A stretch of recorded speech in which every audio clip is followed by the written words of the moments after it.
এই তিতাসে গোসল করার কি মজাই আলাদা, আনন্দই আলাদা নাকি? এই যে আমাদের মানিক ভাই তিতাসে গোসল যে করছেন না, খুব ভালো লাগছে, খুব ভালো লাগছে, খুব ভালো লাগছে না? ওই ভাই এই তিতাসে গোসল করলে ভালো লাগে নাকি? কি সুন্দর হাতুড়ে গেলাম আধা তিতাস। ছাত্র হয়ে গেছেন কেন নাকি আপনারা সবাই?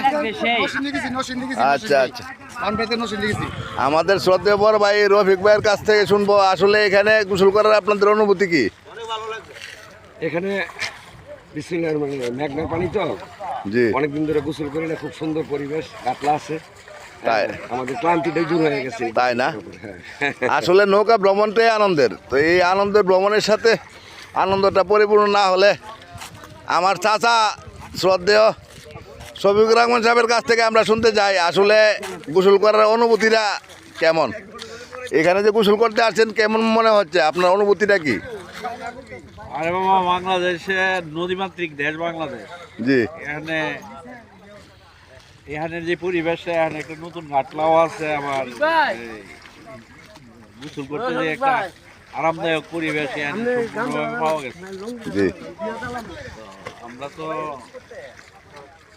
কালকে সকালে বাইর হয়েছি, জি, নৌকা ভ্রমণ করতে যাইয়া দেখলাম যে আসলে বাংলাদেশের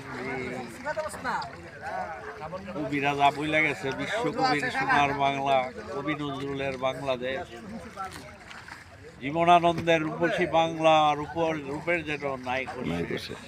এই সুন্দর পরিবেশ, সুপ্রিয় উপস্থিতি, আসলে আসলে সুন্দর সুন্দর এবং ব্যতিক্রম ধর্মী একটি পরিবেশ।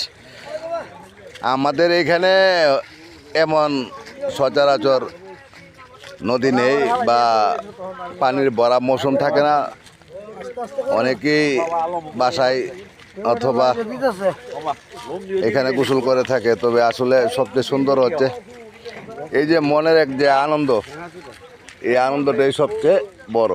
তো সবাই আমাদের জন্য দোয়া করিবেন। আমরা মিজান মামা, ইয়া কালন মামুর ভাই।